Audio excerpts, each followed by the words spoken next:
Assalamu alaikum, students. Today we are going to start our next lecture, and we are going to cover this a paragraph that I have selected.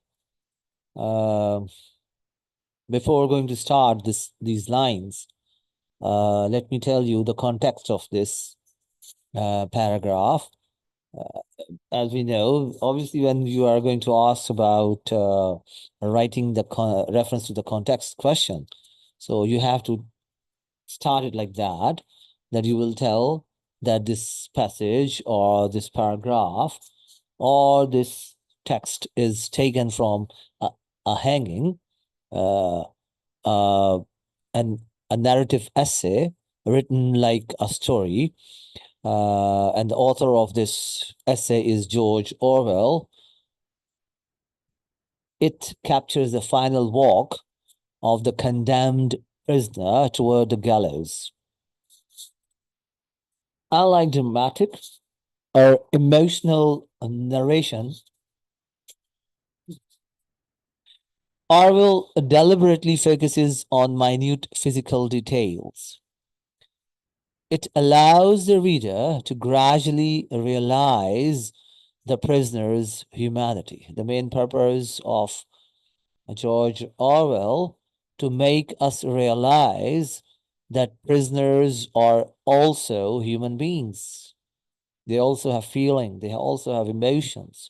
We should not treat them like animals. This quiet observation becomes more powerful than overt commentary. It's not on the surface, it is hidden, and it exposes the moral tension beneath the act of execution. We've been discussing this throughout this essay, the essay that is written like a story, but we will consider it a narrative essay. Now let's start the lines. It was about 40 yards to the gallows. A very short sentence. Not, you will find that the sentences are not very long.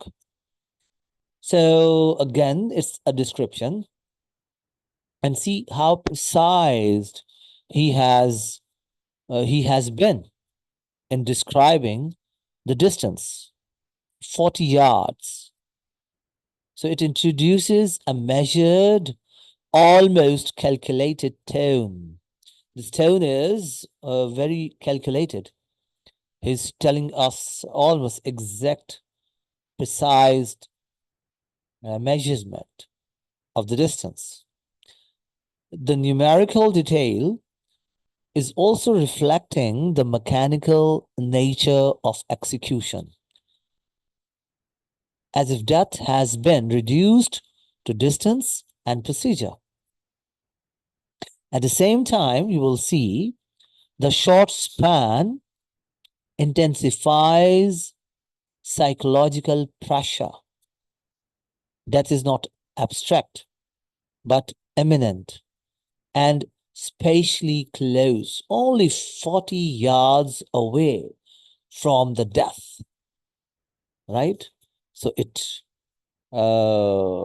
tells you that in next few minutes you are going to die, you are going to be executed. So it creates tension. It leaves psychological pressure, especially in the person who is going to die, who is going to be executed. I watched the bare brown back of the prisoner marching in front of me. Now he's narrating. And in narration, you'll find that it's basically description. He's describing the prisoner, how he's walking, how his gait is. Now we see that narrator's gaze is fixed. And even if we call it clinical, that won't be incorrect. We see the phrase bare brown back. Looks like a tongue twister. It strips the prisoner of identity markers like clothing or status. Bare brown back. It exposes him as physically susceptible, physically vulnerable, physically unprotected, that he is not physically protected at all. Yet, this exposure also humanizes him. He is seen as a body. How he humanizes him? Just check it out. He is seen as a body, alive and real, not merely a criminal. Here we find, I think for the first time, that the prisoner has been shown as a person who has a body, who is alive, and whose existence is real. Then the act of watching also suggests a moment of moral witnessing, not just observation. It is not a mere observation. Rather, the narrator is witnessing it. He is eyewitness to that whole process of execution against whom he is. He walked clumsily with his bound arms, but quite steadily, with that bobbing gait of the Indian who never straightens his knees. Again, description, detailed description. And you'll find this adverb clumsily is conveying forced awkwardness. He is not walking in clumsy manner, not because of his natural inability, but he is forced to walk like that. His restricted movement symbolizes loss of agency and imposed helplessness. He's made helpless by force, by using force. Why? Because his arms are bound, and we can view it, we can visualize it. That those bound arms, when we see or when we visualize those bound arms, that visual reinforces the idea that the system has already overpowered him. The system has made him the weakest person at this place.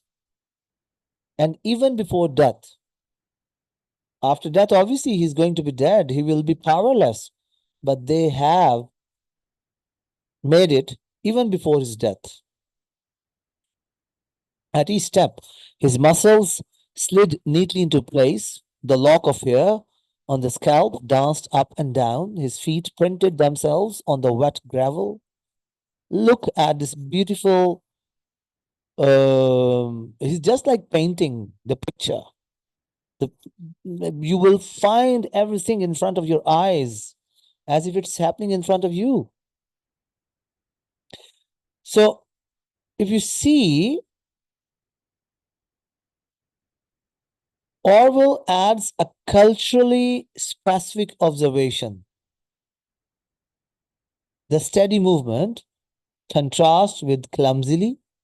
Now you will find the difference, suggesting inner composure despite external restriction.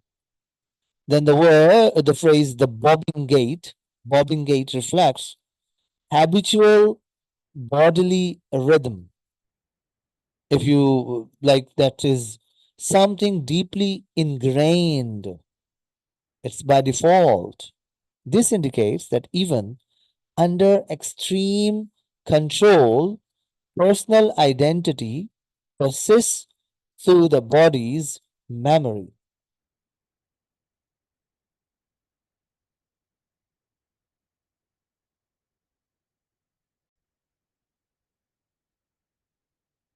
Okay. Then you will see at each step his muscles did neatly into place.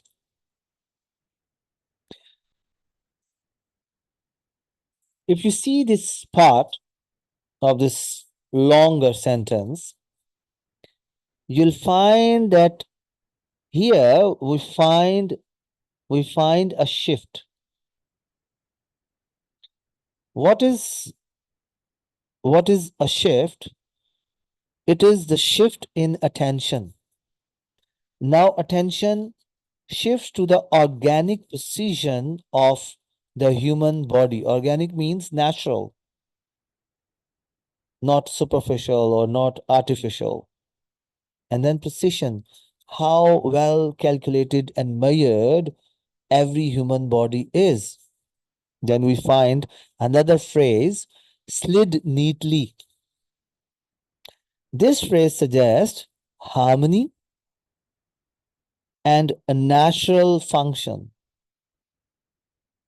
So if we see, Orwell is emphasizing that the prisoner body continues to operate perfectly. There's no problem, there's no error. It is operating in perfect manner. This idea reinforces that he is still fully alive. You'll find contradiction here, a contrast, in other words. And here, he's not yet reduced to a corpse or object. Here, he looks like a human being who is alive. Then let's see how he talks about his hair. The lock of hair on his scalp danced up and down. It looks musical here. See the verb danced, introducing unexpected lightness. When your hair are very straight, they're light, then they fall on your scalp or on your even on your what should I say, even in front of your eyes, right? So we see that there is a contrast, a sharp contrast with the grim context that is creating a subtle but powerful tension. But now on the other side, we find this small, almost delicate movement that is symbolizing vitality and individuality. It also reminds us that life continues in small details, even at the edge of death. When someone is going to die, still we find that small details can make you vital. And those small details are related to individual features. Now he's talking about individual features of the prisoner. Then he says his feet printed themselves on the wet gravel. Look at it. I think till this point, it is the most beautiful paragraph we are reading. How beautiful description it is. See, here in this part, when he's talking about feet, they are printing or they are making marks on wet gravel. We see that this imagery is tactile and visual. These footprints, what they suggest? Temporary existence. You have a print and then after some time, it will vanish. So it marks that it will soon disappear. It shows something that is temporarily. And if you find there is the reference to prisoner himself, that after some time, like 10 minutes, 5 minutes, the prisoner will also vanish, will also disappear. He'll be dead. At the same time, we see that each step becomes a record of his final journey. The narrator is recording each and every step of his final journey. that is 40 yards walk to the gallows. So in this way, he is emphasizing the physical reality of approaching death. Now we move further.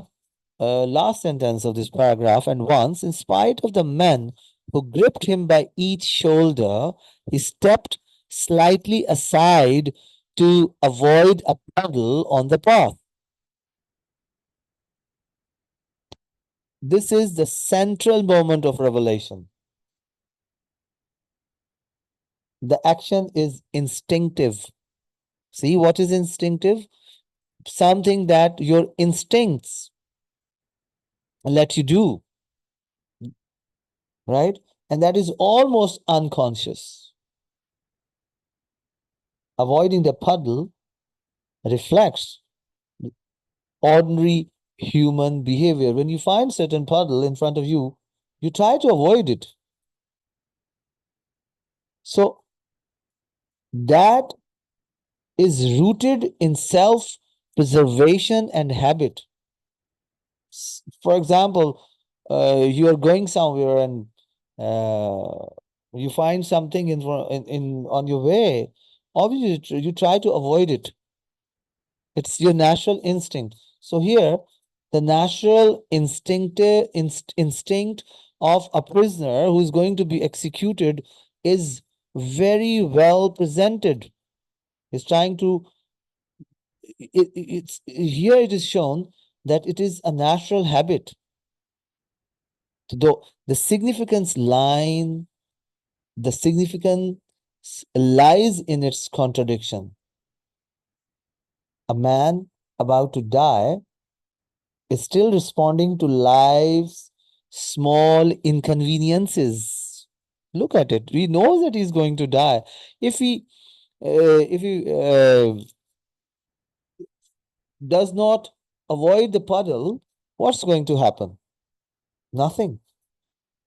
It's not going to change his destination. It's not going to reduce his pain, but still, he's trying to avoid it. That is very interesting. He does not to fall himself into inconvenience. So this action, avoiding the puddle on the path, exposes the absurdity and cruelty of execution. That executing someone is very cruel. It is a savagery. It is a brazen act. And it is absurd. It is inappropriate. So as a system treats as disposable someone who is still fully engaged with life. Still, see, he has life in him. But what the system is doing, the system is treating him as he is a disposable commodity. It has become, though the paragraph is short, but its explanation becomes longer because it's very important paragraph. Look at this beautiful description of each and every moment, bodily movement, how he's trying to avoid a puddle, how his lock of hair is dancing up and down on his scalp, how his feet are leaving print on the wet gravel, right? And it is also a symbolic. Look at his bobbing gait, clumsiness. It's such a beautiful paragraph. We should enjoy it. It is worthy of reading again and again. So let me discuss his literary techniques. We find imagery here, and it is the way of Orwell that he does not use a decorative imagery, but his imagery is functional.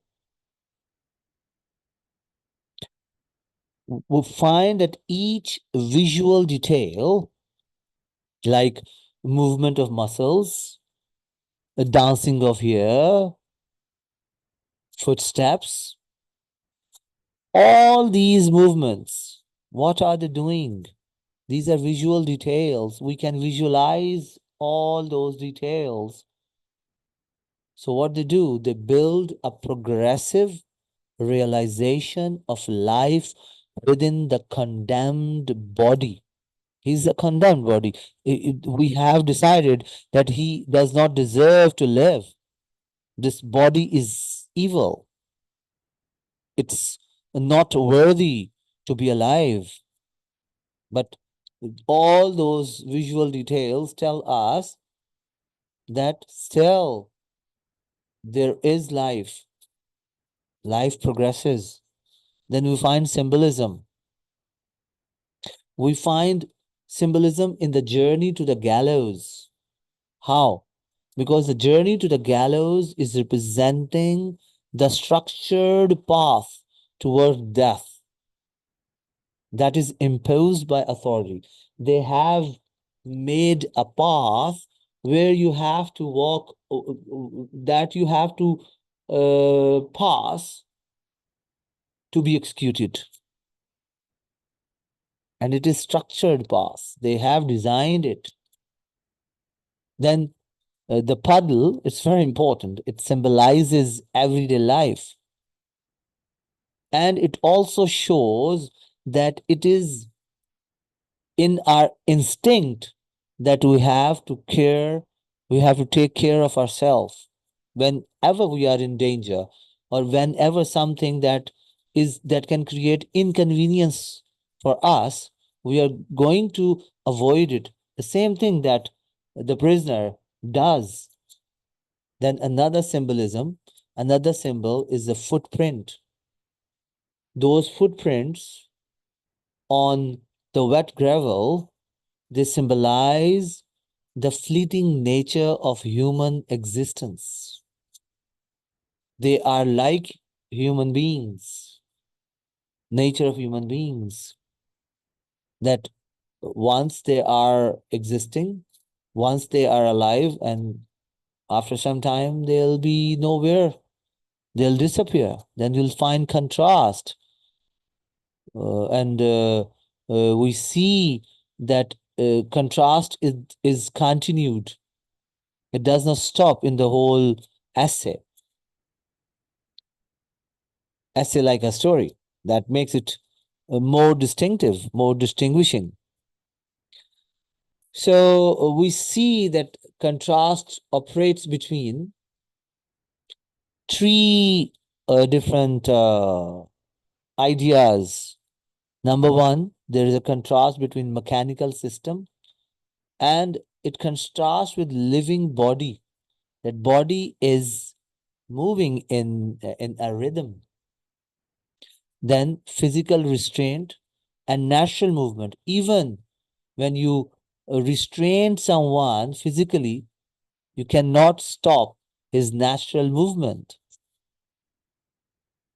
Then impending death, the death that is coming, and ongoing life. You'll find contrast among all these three ideas. So basically, there are six. Then you'll find irony. You'll find the deepest irony here. This deepest irony lies in the fact that life asserts itself most clearly at the moment it is about to be destroyed. You see, the prisoner is behaving like an ordinary human being, like a common, ordinary person. And his behavior, prisoner's behavior, is exposing the unnaturalness of the execution itself. The way you are executing, it is against nature. It is not natural. Then we also find here narrative technique. Orwell narration has two features. Number one, his narration is detached, and number two, his narration is observational. You'll find in this whole paragraph, there's no direct moral statement. He's not passing any kind of judgments. He's not judgmental at all. But still, the way he is accumulating all detail that leads the reader to an unavoidable ethical conclusion that even you cannot force freedom. The power you impose, the power you use to finish someone, to treat him like an animal, still, he has life. He is alive. You will find natural rhythm in his body movement. Now, let's come to the themes. Number one is irreducible humanity. The prisoner, if you see, is not defined by his crime or sentence. What crime he has done, he's not defined by that. Or what kind of punishment he has been given, he's also not defined by that. But what is defining him? Number one, his body. See the movements of his body. Then his habits, avoiding a puddle on the path, right? And then instincts. His body, his habits, his instincts demonstrate that human identity cannot be erased by authority. Authority cannot erase a human identity. That is the theme. Then you'll find that institutional systems always lead toward violence. You'll find here the tone is calm, it is procedural, and that calm and procedural tone is basically masking underlying brutality. There is a storm under that. Superficially, on the surface, we see it is procedural, it is calm, but basically, that tone is hiding underlying brutality, underlying savagery. So we find that the system operates efficiently, but this efficiency highlights its inhumanity. That efficiency is not human, it is inhuman. Why? Because it ignores the living reality of the individual. He is still alive. He has rhythm. He has instincts. His rhythm, his instincts, his movement, all are alive. Then we also see here that body is also a site of identity. We see that here speech is absent. The prisoner is not saying anything, but his body is communicating. His body is communicating humanity. His body is presenting humanity. His body is presenting instinct, natural human instincts. Movements like walking, balancing, avoiding obstacles, all these show that identity survives through physical existence. Right? Physical existence ensures someone's identity. Then we also find another idea here, that is, life is persisting in the face of death. The prisoner's actions are very important here. These actions illustrate that life does not abruptly and psychologically end before death. No. Before death, you are alive. You are psychologically alive, and it does not end abruptly. It takes time. Instead, you see, still, it continues moment by moment until the very end. That's very important. Every moment is showing liveliness. Every moment is showing that the prisoner is alive till he is executed. Before that, he's alive. You can't say that he is dead. Emotionally dead, maybe, but physically, see, he's not dead, he's alive. Then there's another theme that is presented here, that is moral awakening of the observer. This paragraph makes us aware. It raises ethical questions. Whatever the narrator has narrated here, that detailed attention he has given to his body, to his movement, everything towards his instincts, all this attention or focus suggests a shift from passive participation to ethical awareness. You are not passive at all. As readers, you are not passive, because he begins to perceive the prisoner as fully human. Before that, if you see what we read in the beginning, that prisoner was not treated like a human being. He was treated like an object, and we had this idea that he was an object. But here, this paragraph totally topples it. It reverses it. And he makes us active. He makes us, he forces us, encourages us through this narration, through this narrative, that we have to perceive that the prisoner is a human being. He's not an object. He's not an animal. Now we see Orwell style here.